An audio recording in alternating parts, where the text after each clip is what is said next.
Et frères et sœurs, encore en Christ, je reviens vers vous. Nous allons continuer notre partie, la dernière partie de cette étude, c'est la persécution. Et nous venons tout à l'heure de voir vraiment une partie qui nous montre réellement comment nous devons nous tenir devant une situation. Donc, là, dans cet état de l'apostasie, nous avons vu que la séparation, elle est nécessaire pour maintenir la pureté de l'Église. Et l'Église, donc l'Église est la véritable Église. Et il faut que la véritable Église se sépare de l'Église apostate. Voilà, c'est pour cela que, au fur et à mesure, lorsque Dieu accorde une lumière, la ligne de réforme, lorsque Christ accorde une lumière, nous avons le premier message dit, qui appelle à la repentance, et ceux qui acceptent de se repentir, et c'est cela qui continue dans la voie de la sanctification, dans cette voie de préparation. Et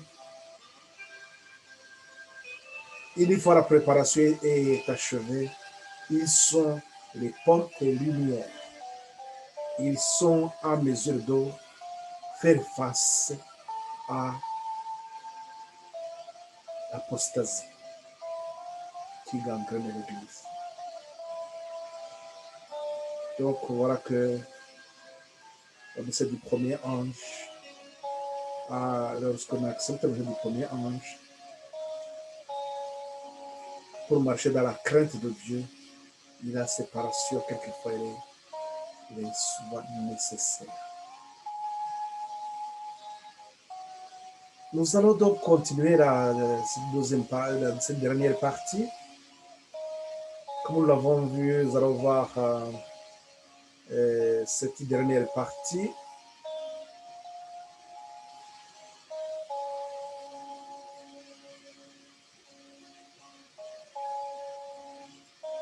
Dans cette dernière partie, nous allons essayer de comprendre la portée de l'évangile, c'est-à-dire dans cette situation de ténèbres. Nous allons comprendre la situation actuelle de l'Église face au monde idolâtre. Avant de passer donc dans cette partie, nous allons incliner la tête, nous allons prier, nous allons demander l'assistance du Seigneur pour que nous puissions continuer à garder l'esprit dirigé et que ces anges nous accompagnent.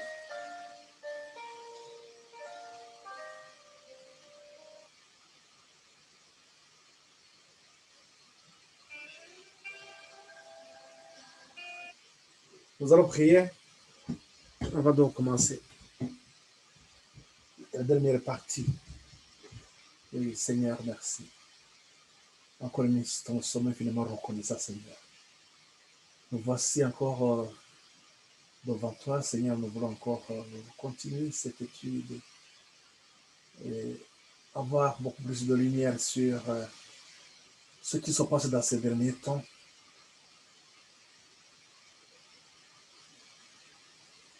Les flambeaux que nous devons tenir dans ce monde de ténèbres. La lumière qui doit éclairer ceux qui sont dans les ténèbres. Comment devons-nous nous y prendre, Seigneur? Merci de nous avoir éclairés sur cette possibilité. Donc, une fois, nous ne sommes pas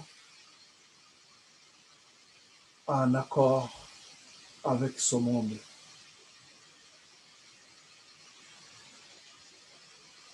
Apostat. Nous ne devons pas être en accord avec ce monde apostat. Seigneur, nous devons prendre position.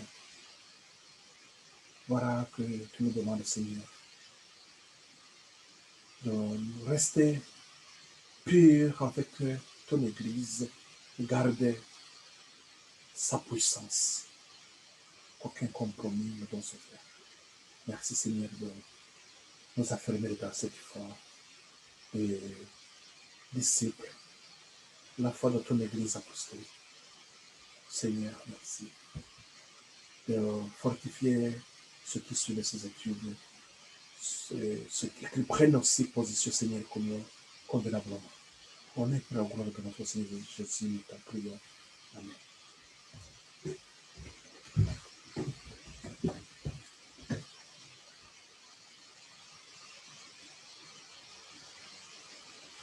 Donc, comme nous venons de le voir, donc la situation en est que le peuple de Dieu, les enfants, les disciples, doivent prendre position dans ce monde des ténèbres. Et dans ce monde des ténèbres, l'évangile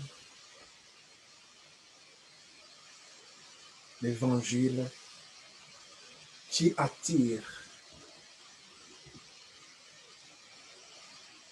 la persécution, l'évangile, un message de paix, mais qui attire la persécution. Comment nous y tenir dans la dernière phase, dans le dernier combat, où l'apostasie devient de plus en plus effrayante.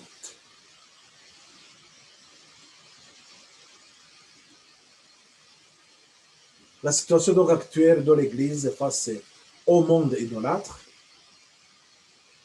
l'évangile de la paix, l'évangile de la paix.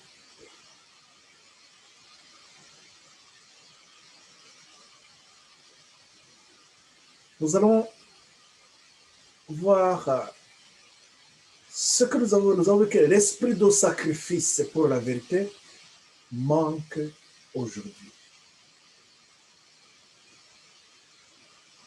L'esprit de sacrifice. C'est un constat amer. L'esprit de sacrifice pour la vérité manque aujourd'hui.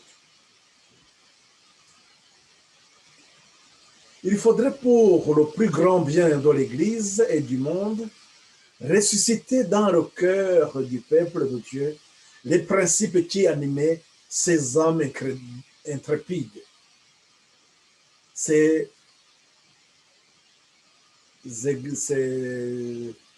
hommes, femmes qui résistaient farouchement aux assauts du diable, le combat que les disciples, les apôtres et ceux qui ont suivi, ce qui était dans la période de Smyrne, la deuxième période où on les écrasait, où nous avons vu que leur sang était une sémence pour les autres. Et nous avons vu que leur témoignage poussait ceux qui étaient dans les mains de Satan de l'abandonner et aller du bon côté. On constate aujourd'hui une indifférence alarmante au sujet de doctrine qui sont les piliers de la foi chrétienne. C'est pour cela que quand on est sur ce point, je ramène encore les gens sur 1 Pierre 3, 16. Nous devons être en mesure de défendre la foi, la vérité. Cela suppose bien sûr avoir des convictions réelles et non pas s'appuyer sur ce qu'on m'a dit. Non, nous avons étudié la parole de Dieu, nous sommes appropriés, nous avons cherché à nous approprier les principes que nous tirons de la parole de Dieu, comme nous avons vu dans 2 Timothée 3, 16, les Saintes Écritures sont inspirées de Dieu. Ils sont pour nous enseigner, pour nous convaincre et pour nous amener à la repentance, de nous corriger et nous instruire dans la justice. Donc, comprenons bien que aujourd'hui, une indifférence alarmante au sujet des doctrines qui sont les piliers de la foi chrétienne, une indifférence alarmante. On est constaté aujourd'hui que chacun essaie de regarder autour de soi. Il n'est pas rare d'entendre dire qu'en définitive, ces doctrines n'ont pas une importance capitale. Cela nous amène à faire quoi? À accepter les divinités païennes, ce qui était dans qu'on a amené au début de l'apostasie, mais aujourd'hui, ce n'est pas un problème. De se mettre devant une divinité païenne, après on va dire que c'est Jésus, une autre on va dire que c'est la Sainte Marie, l'autre on va dire que ce sont des saints, et arriver aussi, on avait un point d'introduire dans les croyances, dans l'église, pour amener une idolâtrie, de se prosterner devant le Dieu soleil, alors que Dieu avait mis en place ce 5 jours du sabbat, le jour qu'il a sanctifié, pour que ses enfants puissent aussi garder la sanctification et amener leurs pensées aussi à un jour où le Seigneur les invite à sa rencontre. Lorsque nous lisons Hébreux 4 nous parle d'un repos céleste. Là où après tant de labeurs sur cette terre, après ce combat qui commence depuis Genèse, à la fin de ce combat, nous aurons un repos. Et cet enseignement nous est illustré à travers les 7 jours. 6 jours de travail et le 7e jour, c'est le jour de repos. Nous les avons ça comme un commandement. Un signe aussi qui nous sépare des croyances idolâtres. Et voilà, aujourd'hui, nous avons mis le dimanche, le Sunday, le jour de l'adoration du soleil. Et qu'est-ce que les autres ont dit? Voilà, ça, on ne va pas parler que c'est pour une divinité païenne, le soleil, mais on va dire que c'est le jour où Christ est ressuscité. Mais rappelez-vous bien que cela est arrivé au IVe siècle. Ces chrétiens qui ont combattu depuis le 1er siècle et le 2e siècle, pourquoi à ce moment-là, on n'avait pas accepter ce Dieu soleil, l'adoration de faux Dieu. Mais voilà, mais aujourd'hui, qu'est-ce qu'on constate dans différentes confessions religieuses qui se disent qu'ils croient en Dieu, ils croient en Christ. Mais ils acceptent ces divinités païennes. Mais sur base de quoi? Il n'est pas rare d'entendre dire qu'en définitive, ces doctrines n'ont pas une importance capitale. Qui va dire que c'est important ou pas important? C'est pas important. Dieu dit et quelqu'un va se dire non, c'est pas important. Cette manière de voir a encouragé les agents de Satan au point que les fausses théories et les séductions fatales du passé, répudiées au péril de leur vie par les fidèles, sont maintenant reçues favorablement par des milliers de gens qui se réclament du titre de disciples de Jésus-Christ. À plus forte raison, regardez que même aujourd'hui, là où nous en sommes ici en 2021, ça fait déjà 7 ans que le protestantisme a conclu aussi des accords pour dire oui, nous nous sommes trompés, on ne proteste plus. C'est dernièrement, en 2017, que tout cela a été officiel. On ne proteste plus. Ils oublient les persécutions au XVIe siècle, lorsque les réformateurs, ces hommes qui tenaient ferme, qui disaient non, on ne peut pas accepter aucun compromis. Comme Christ, si nous voulons être les fidèles, les disciples de Christ, nous ne pouvons pas nous ne pouvons pas faire un compromis avec les gens des ténèbres.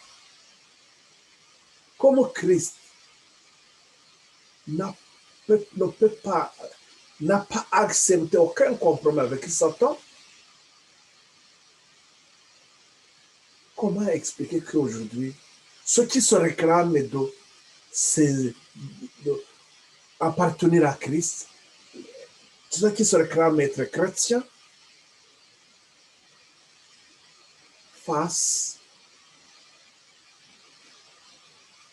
vont faire alliance avec ceux qui ne croient pas en Christ.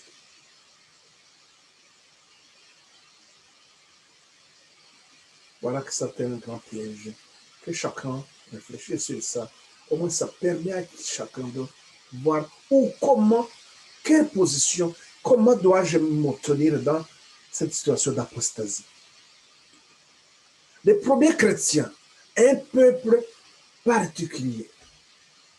Nous devons être comme ce peuple particulier. Les premiers chrétiens, ou bien l'Église apostolique, les premiers chrétiens étaient réellement un peuple particulier. Leur conduite irréprochable et leur foi inébranlable constituaient une censure continuelle qui troublait la paix des pécheurs. Bien que peu nombreux, sans fortune, sans position officielle et sans titre honorifique, ils étaient la terreur des transgresseurs partout où leur caractère et leur foi étaient connus. Aussi étaient-ils, comme Abel pour Caïn, un objet de haine.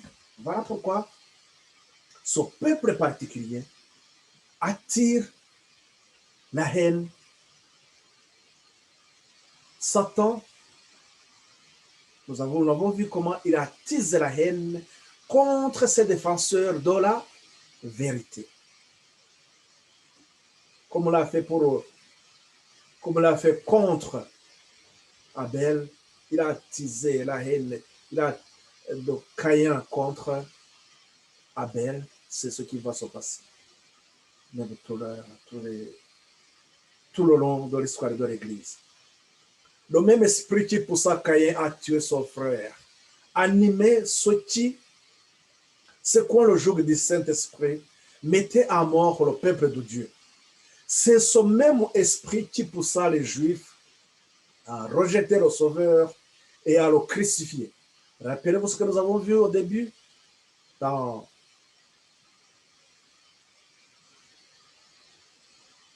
lorsque Christ lançait un appel de miséricorde, le dernier appel de miséricorde aux chefs religieux.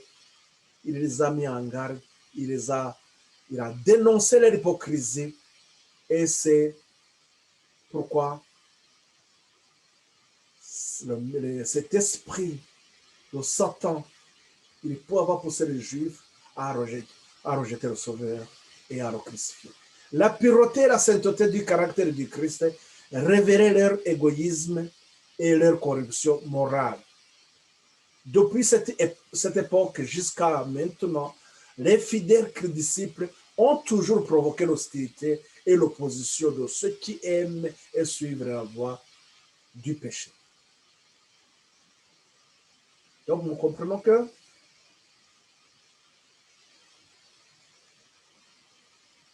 les fidèles disciples, en principe, provoquent l'hostilité et l'opposition de ces agents de Satan. Parce que leur pureté et leur sainteté du caractère du Christ va révéler leurs péchés. Et Satan, comme il a fait avec Caïn, il va susciter l'animosité, la haine contre les fidèles. Comment l'évangile peut-il être qualifié alors? Le message de paix, alors qu'il amène la paix. Ça, c'est une question que les gens peuvent s'opposer lorsque ils ne sont pas affermis dans la parole de Dieu, dans la connaissance de la parole de Dieu. Ils peuvent se poser cette question. Pourquoi il va y avoir la persécution alors? Pourquoi si c'est un message de paix, pourquoi il va y avoir la persécution? Qui parle de ça? Donc, comment donc l'évangile peut-il être qualifié de message de paix? Alors qu'il amène, il attise la haine. Quand Esaïe prédit la naissance du Messie, il lui donna le titre de prince de la paix. Il est le prince de la paix. Quand les anges annoncèrent aux bergers la naissance de Jésus, ils chantèrent au-dessus des plaines de Bethléem, gloire à Dieu dans les lieux très hauts et paix sur la terre parmi les hommes qui l'agréent. C'est en Luc 2 au verset 14. Paix sur la terre. Esaïe, il annonce un prince de paix, un prince de la paix, et les anges aussi, il va parler de la paix sur la terre, puisque Christ est né.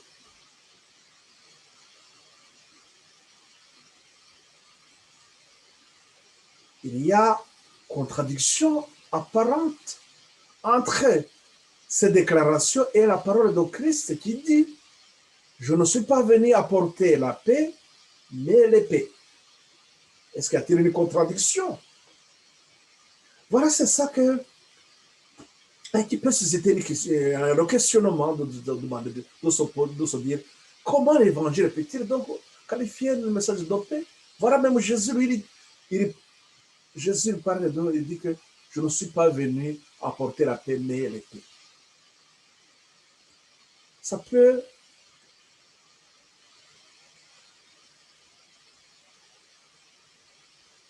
mal comprise, ça peut créer des soucis, mais bien comprise, les deux déclarations concordent parfaitement.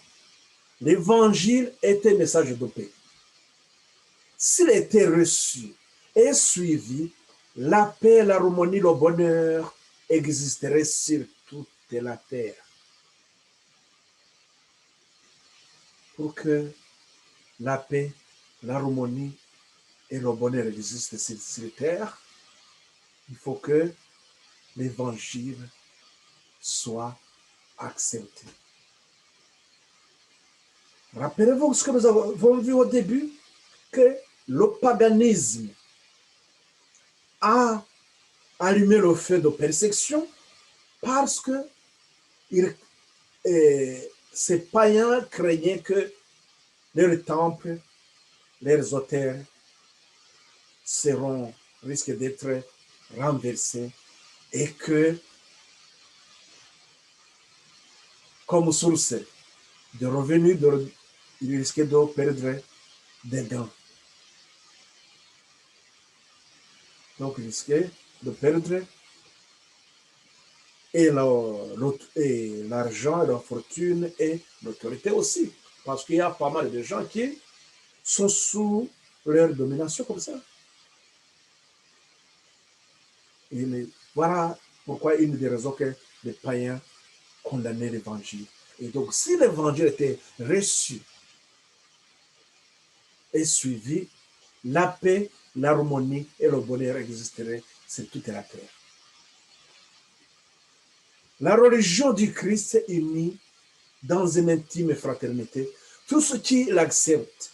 Sa mission était de réconcilier les hommes avec Dieu et par conséquent les uns avec les autres.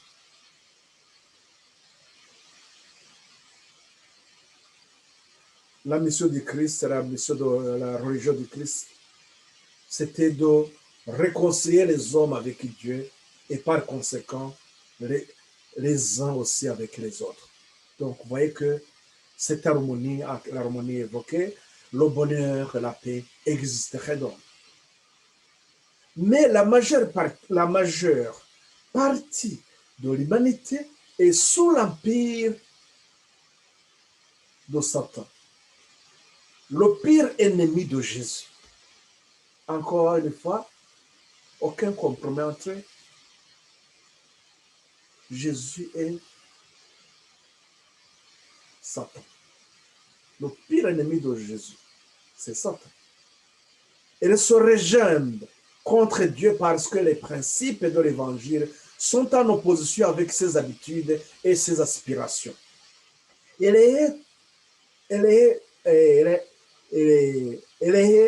la pureté qui condamne ses péchés et persécute ceux qui proclament la justice et la sainteté.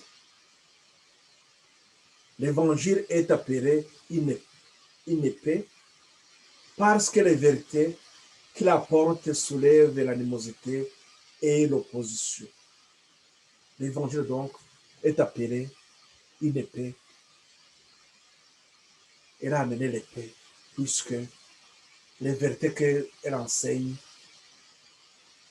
apportent l'animosité. Elle soulève l'animosité et l'opposition puisque elle est en opposition avec les habitudes et les aspirations de ces hommes, de ces personnes qui sont dans les mains de l'ennemi de Christ, qui est Satan. Pourquoi Dieu laisse-t-il donc les méchants persécuter les justes? C'est une question aussi que on entend souvent et quand il y a des situations regrettables, amères, les gens vont commencer à dire mais pourquoi Dieu l'a accepté? Mais c'est pas, est-ce que c'est Dieu qui a mis ça?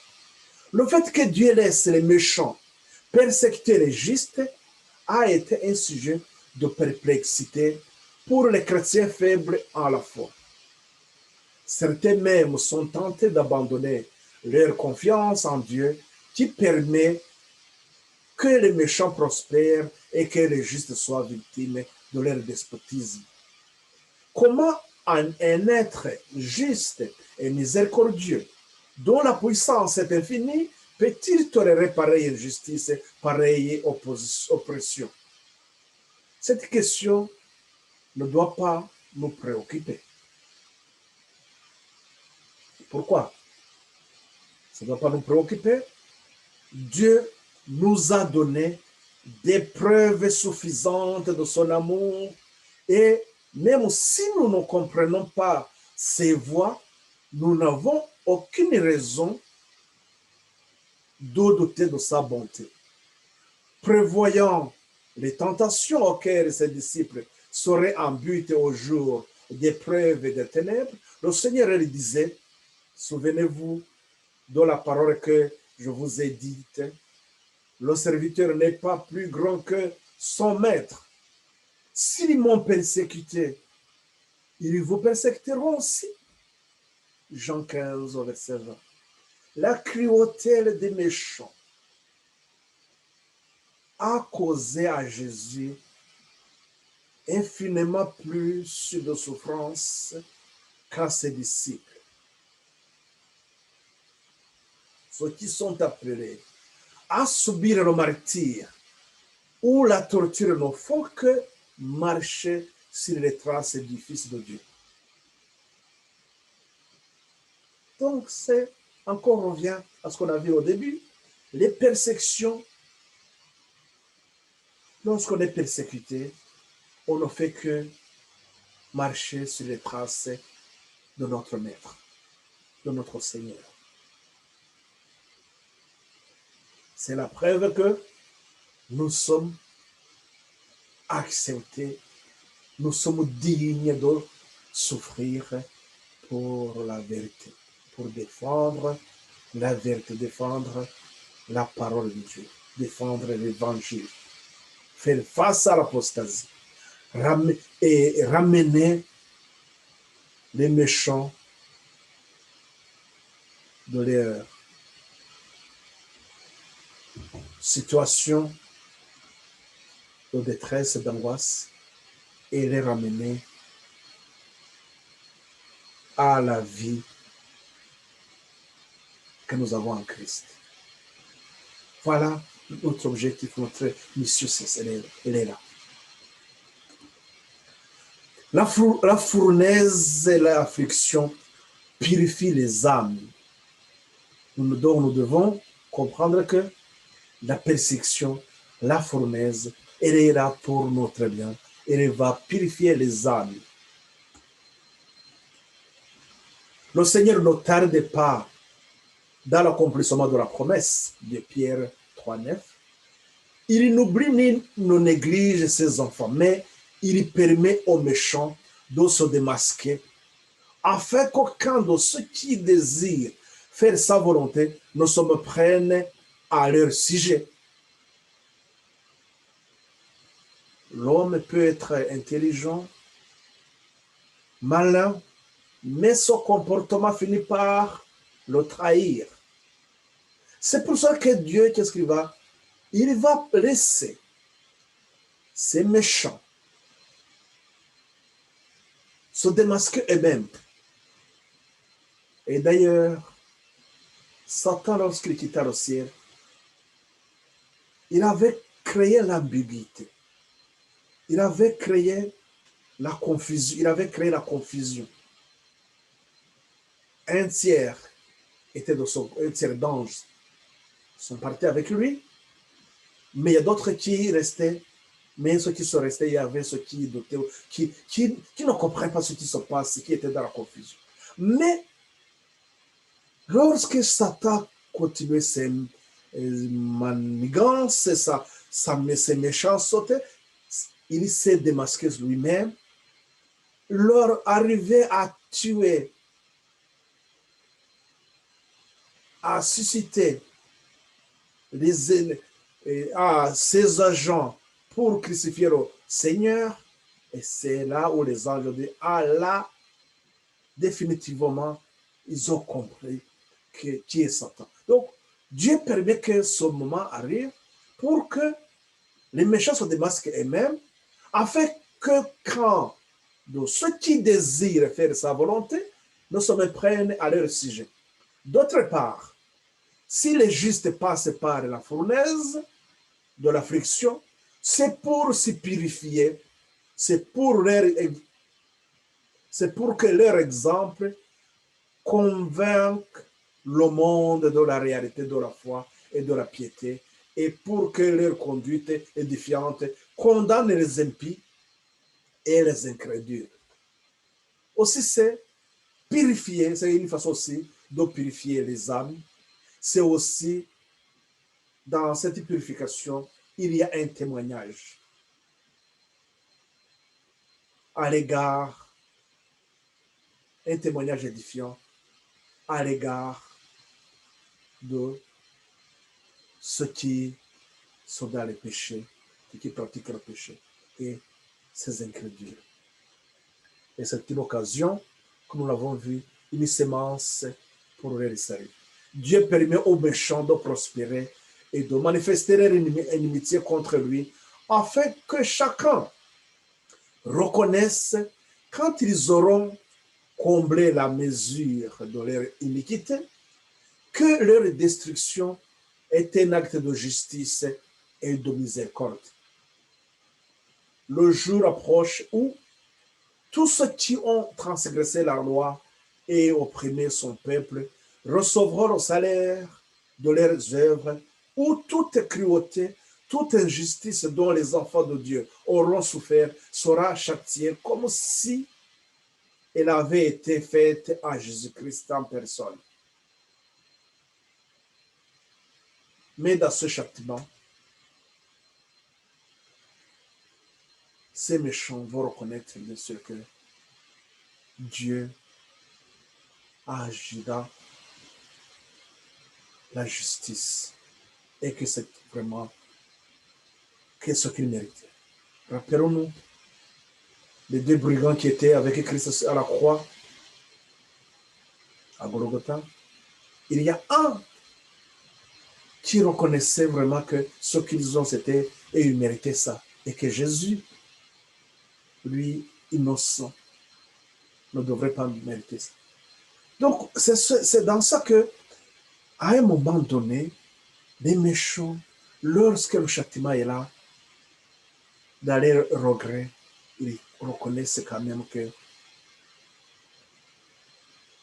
Dieu a agi avec justice et que dans sa miséricorde, il leur a donné le temps de se repentir. Pourquoi donc aujourd'hui la persécution a-t-elle cessé? Posons-nous la question. Pourquoi aujourd'hui il n'y a pas de persécution? Encore une fois, lorsqu'il n'y a pas de persécution, les inconvertis accourent nombreux à l'église et l'église, elle est mondanisée.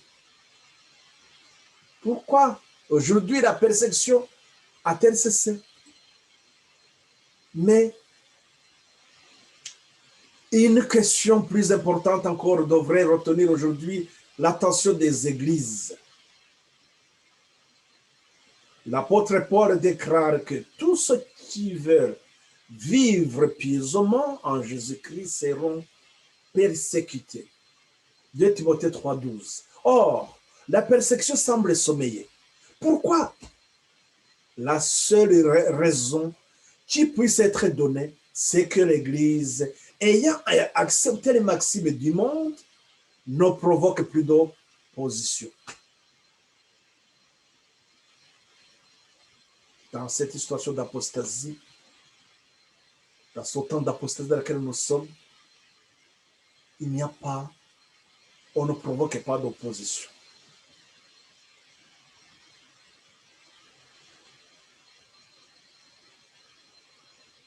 Cela veut dire tout simplement que Dans, la dernière, euh, dans ces derniers temps, donc pas d'opposition,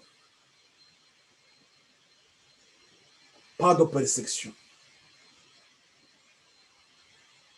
puisque des églises ont accepté les maximes du monde. Des églises sont mondanisées. Des églises ont perdu la pureté qui caractérisait l'église apostolique. Des églises ont perdu la puissance qui caractérisait l'église primitive. Voilà pourquoi, dans ces derniers temps, la dernière portion de l'évangile, le message des 3 anges,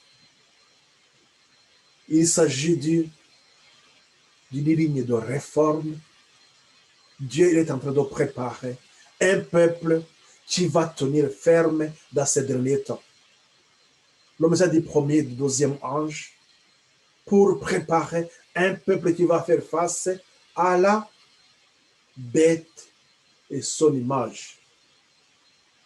Ce peuple, lorsqu'on regarde l'histoire, nous voyons que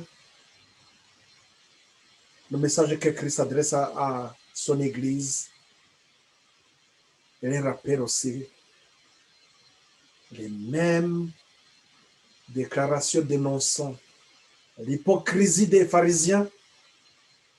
Je pense que ce sont les mêmes paroles aussi lorsque Dieu dit à son Église, la Odyssée,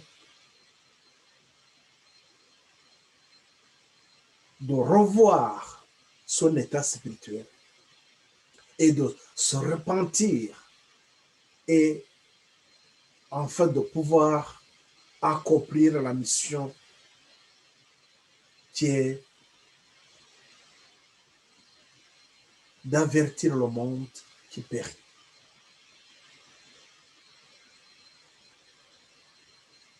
De leur dire que le temps de grâce tend vers la fin. Christ revient bientôt. Qu'il y ait une préparation. Que, en regardant les signes de temps, cette Église puisse, comme des sentinelles, sonner les trompettes, avertir le monde.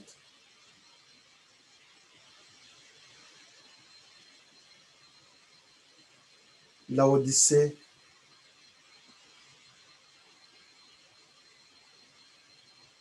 mérite bien sûr un réveil et une réforme. Voilà pourquoi, dans ces derniers temps, nous avons 2 grandes réformes annoncées. La réforme d'Apocalypse 14, le message des 3 anges.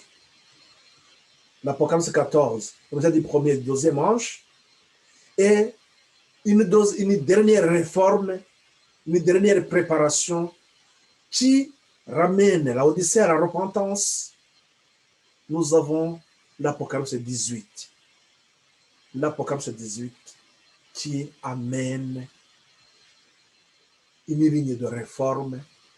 Quand on parle d'une ligne de réforme, comprenez très bien qu'il s'agit de quoi?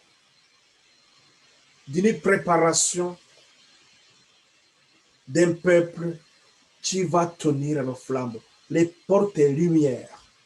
Et c'est cette préparation que nous avons dans l'Apocalypse 18, 1 à 3, qui va sonner la dernière trompette. Sortez du milieu d'elle, mon peuple, qui va donner cette alerte parce que Babylone va être châtiée. La coupe est remplie. Aujourd'hui donc, nous comprenons que nous sommes dans une situation où la situation actuelle de l'Église, il n'y a pas d'opposition parce que les églises ont accepté des maximes du monde, des principes du monde. Ils ont modifié les principes qui maintenaient la pureté de l'Église pour pouvoir accepter un monde idolâtre. La religion qui prévaut de nos jours n'est pas caractérisée par la pureté et la sainteté qui distinguaient les chrétiens au temps du Christ et des apôtres. C'est grâce à ces compromis avec le péché, à l'indifférence à l'égard des grandes vérités de la parole de Dieu et à l'absence de piété réelle que le christianisme est apparemment si populaire dans le monde. Que l'Église rentre en possession de la foi et de la puissance des jours apostoliques, alors on verra l'esprit de persécution renaître et le bûcher se rallumer. Lorsque la Odyssée, ceux qui vont accepter les conseils des témoins fidèles, donc qui vont accepter la repentance, de se repentir, ceux qui sont dans la Odyssée, ceux qui vont accepter de se repentir, ils auront bien sûr on les appelle à la sainteté, à la pureté qui ont caractérisé l'Église du Christ au temps des apôtres.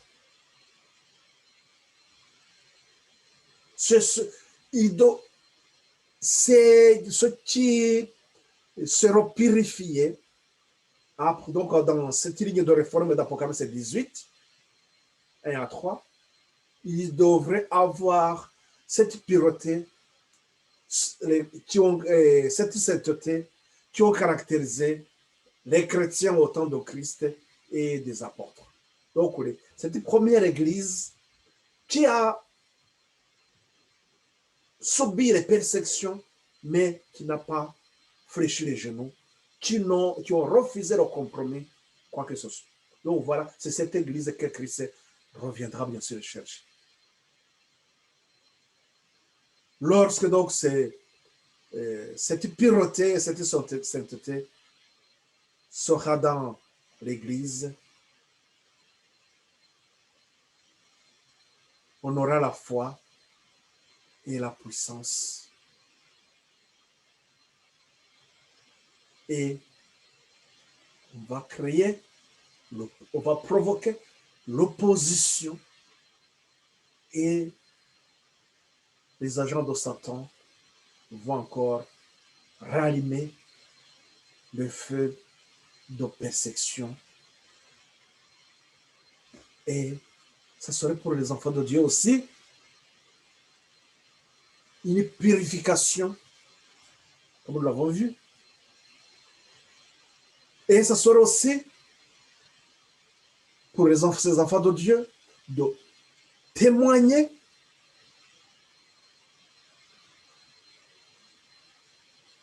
donner un témoignage à l'égard de tous ceux-là qui ont été trompés, qui ont été égarés par les sophismes et des ruses, mais qui étaient quand même sincères. Ça serait pour eux aussi l'occasion de faire quoi? De quitter le camp de Satan et se ranger du côté de Christ. Et ça serait l'accomplissement de la parole des paroles de Jésus que nous avons dans Jean 10 au verset 16. Les brebis qui vont entendre la voix du berger et qui vont former une seule bergerie. Jean 10, au verset 16, il est dit ceci. J'ai encore d'autres brebis qui ne sont pas dans cette bergerie. Cela, là, il faut que je les amène et les entendront ma voix et il y aura un seul troupeau, un seul berger. Le Seigneur, le bon berger.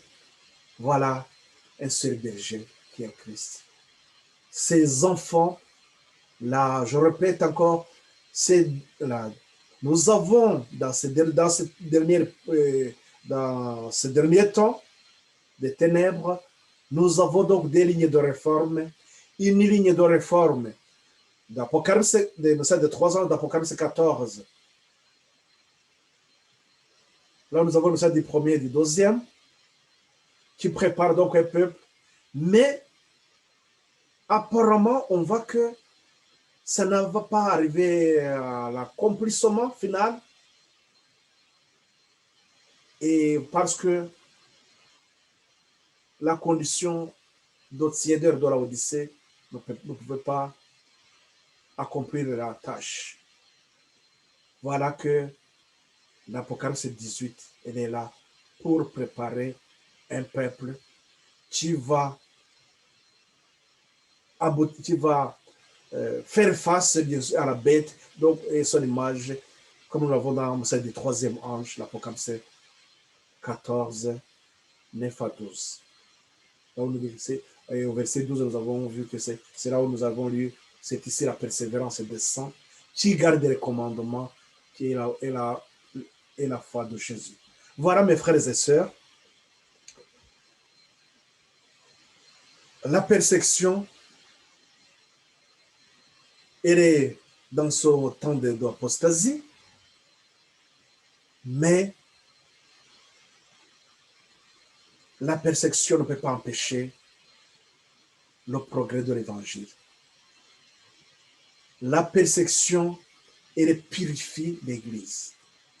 La persécution purifie ses enfants, les disciples, et à travers la persécution, les enfants de Dieu témoignent. Et pour garder la fidélité et la pureté, une séparation est essentielle et nécessaire afin de maintenir la pureté.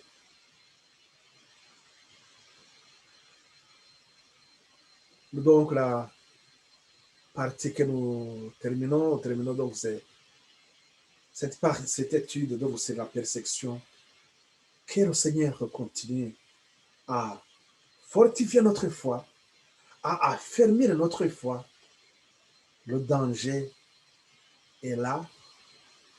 Satan cherchera toujours, il cherchera toujours à s'aimer le désordre. Soyons fermes dans nos convictions.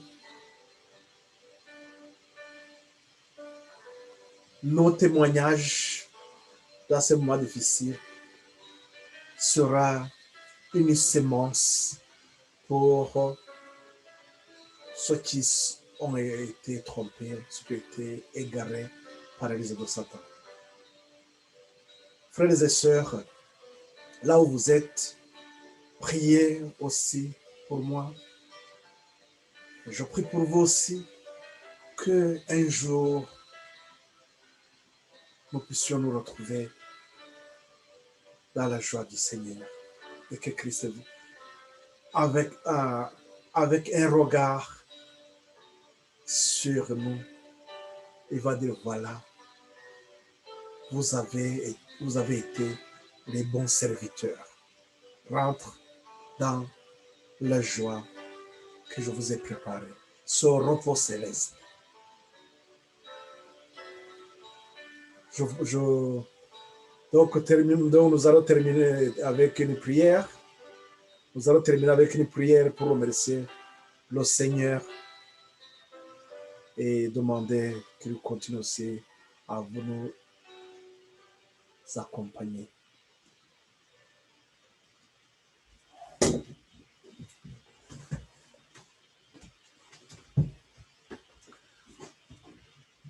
Oui, éternel Dieu, notre Père, merci de ton amour immense. Tu as veillé sur ton Église depuis. Voilà que le juste Abel a versé son sang. Ça a été un témoignage. Et même voilà, même aujourd'hui, ceux qui étudient ta parole comprennent bien que le juste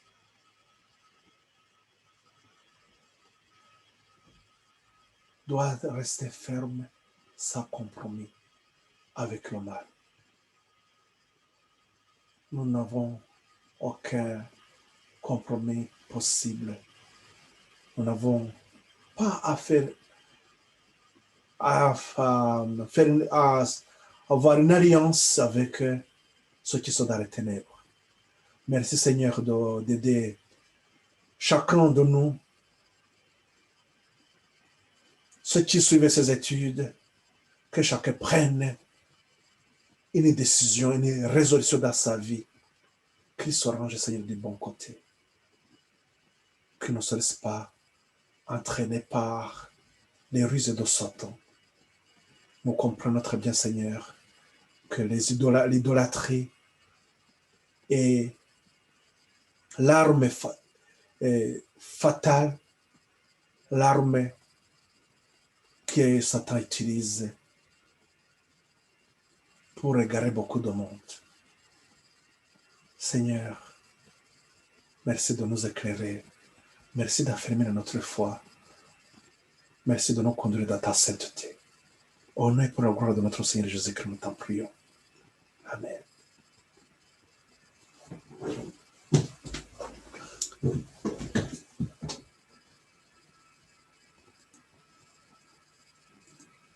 Que le Seigneur vous accompagne, vous soutienne dans toutes choses. Et à la prochaine occasion, on verra l'étude qui sera proposée. Et je ne fais que suivre l'inspiration du Seigneur. Merci, à la prochaine occasion. Que le Seigneur continue à vous bénir. Amen.